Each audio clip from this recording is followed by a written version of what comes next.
When I was a young boy in Placentia, I went to Chapman School, and that was segregated. And then from there, I went to La Jolla Junior High, and that was segregated. And then, after I graduated from the 10th grade, I went to Valencia High School. And about that time, they called me to go into service. I went into the service on April the 3rd, 1943, and I went into the Navy. All branches were open. We could go into any branch we wanted to go into. I was in the Marine Corps line. The Marine Corps had about 150 men in the City Hall in Los Angeles. And I was with my brother-in-law. He went in with me to the Navy, and I asked him, we got 150 men to wait. We got 30 men over here in the Navy. Why don't we just switch over? And that was our destiny. When I went in the Navy, they transported me to San Diego boot camp, and I stayed there 6 weeks and getting prepared and changing my lifestyle completely and becoming more of a man than a high school kid. Then after that, they sent me to a gunnery school in northwest Seattle, and I learned how to operate the 20-millimeter gun. And we used to fire a sleeve that was pulled by a plane, and that was our training on how to fire that gun. And we could take that gun apart in just a few seconds because it was all put together with pins. After all this was over, I got aboard the ship and immediately was assigned to a 20-millimeter gun. So evidently I must have scored high, otherwise I wouldn't have done that. But they wouldn't tell you. They would all take notes, and nobody ever told you how you're doing, move this way or move that. You did it all on your own. And that was there until I went overseas. I was assigned to USS Mob Jack, AGP-7, a PT boat tender. We went up to, or came down to Borneo, I guess, and we were there 5 days before the actual landing, and we had a whole bunch of ships, we weren't alone, shelling the beaches and B-24s dropping the bombs. And we could see it from our ship to the B-24s dropping them. And I tell people it's like getting a box of toothpicks and dropping them down. That's the way the bombs looked. That's how many bombs and how many ships were clearing the land. And then from there we went to the Philippines. And the Philippines was a different world completely. It was, we went into harm's way, so to speak. Everything was being shot at. Everybody was firing. Everything was going berserk. And, but thank God we came through that. And one incident that I recall on one of the islands was, it was Palawan. I went to Palawan. I was sort of like a little leave from the ship, and I met the mayor there. And fortunately, that place, the whole island spoke Spanish. So I was 18 years old, but I was still able to hold a conversation with the mayor and talking about not the war or what I was doing there. He knew what I was doing there. We talked about his job, how he came about it, and how I came into it. You know, little information, like personal information. And it was very interesting. And then from there, we went to Okinawa. And that, we were on the outskirts of the Okinawa. We weren't right in the main island where the action was, but there was still action out in the ocean. And we didn't stay there very long, and when we came back, we went to Samar, Philippine Islands, and there is when they decided to, or that's when the war was ending, and that's where I was at the time of the war ended. I was, after the war, I had a choice of staying in a little bit longer, and if I'd have stayed a little bit longer, Lieutenant Pierce, I'll never forget him, he was in charge of the S Division where I was at. He came up to me and says, "Montano, stay with me another year."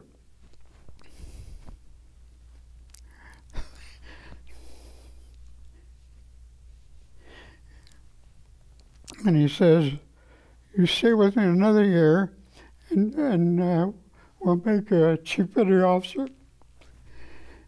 And like what I was and what I was meant to be, just there for the duration, I told him, "Thank you so much, Officer Pierce, but I have to go home. Somebody's waiting for me, my girlfriend."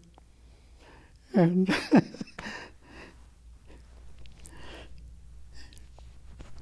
and that was it. It was a very touching experience. I could have gone ahead and become something more than what I was, but it was more important my family life, because of not having a mother since I was 4 years old. She passed away, and my father was a maverick here and there, and not all the time with us. So my thought was more, I want to become a father. I want to get married and have children. It took about 3 months before I got everything together and ready to be discharged. That was in April of 1946. I was 3 years almost to the day that I joined the Navy, because I chose to go to work with my brother in Los Angeles. And it was a foundry. They used to make portable asphalt plants. I had no other place to go. There was nothing here other than picking oranges in Orange County. So I drove to that job for 20 years until I found out that there was no retirement. They had good insurance for the family. They had good vacation, but that was it. So I decided to move on, and one day I came in on a Monday, and I told my supervisor,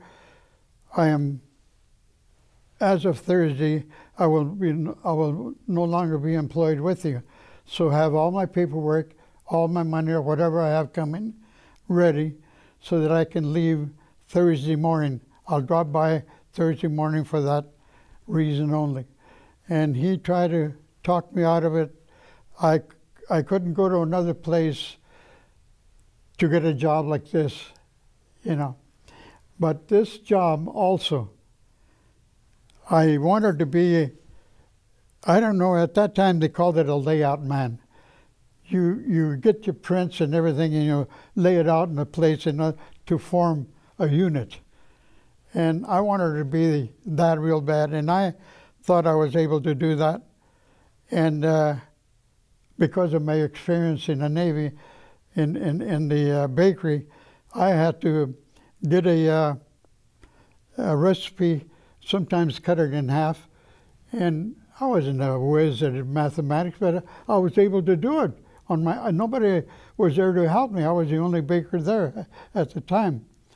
And I figured, well, if I can do all these things all over there, I can do a layout man here.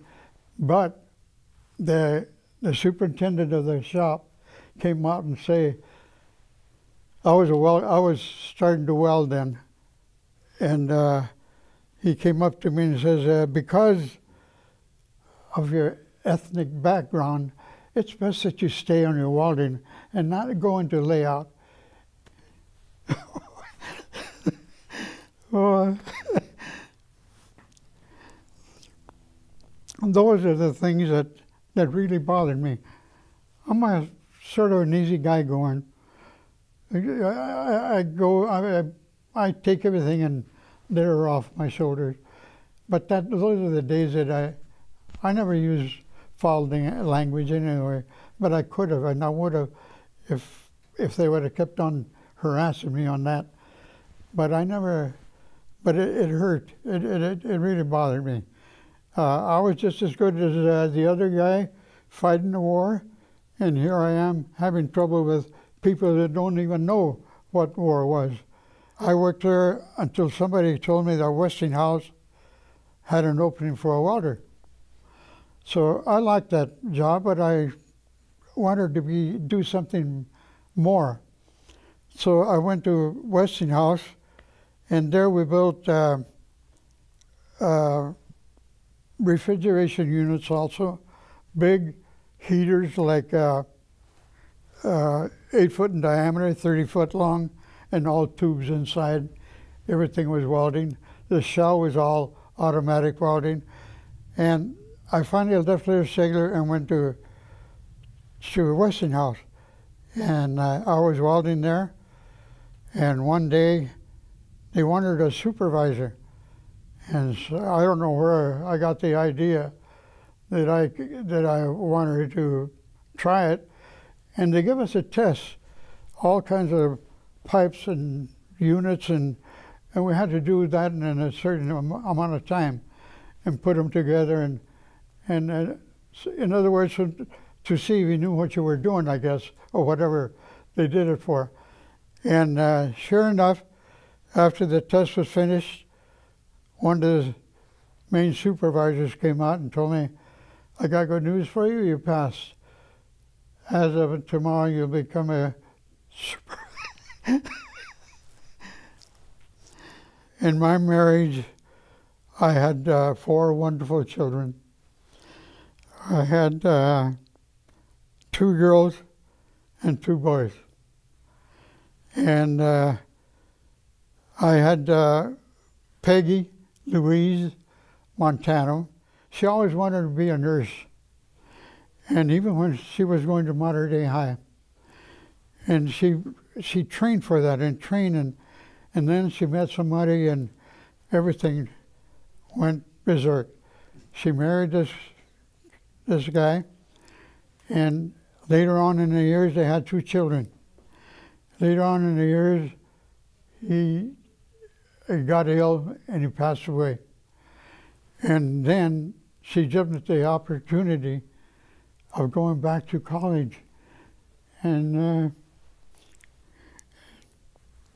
she finally became a registered nurse and went to Hogue, and she's still there, and she became the charge nurse on the 6th floor. So she did very well. And then I had my little guy here, Buddy, and I sent him to Modern Day High also. And I wanted a little more education for him.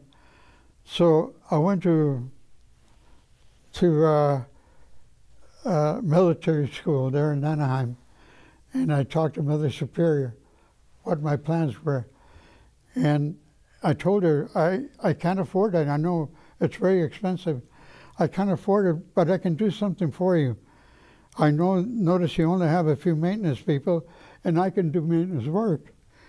And then she says, oh, that would be wonderful. The way we will work it is we won't pay you any money, but all that money. That's how it happened. And that's the way he got in it. And it was beautiful. I thought, for a child to go to a military school was no easy task. And but I got along with him very well. And I got to see him graduate from the 8th grade there, and that was it. I'm a religious man, and I'm a practicing Catholic. And my advice to them would be, follow my example.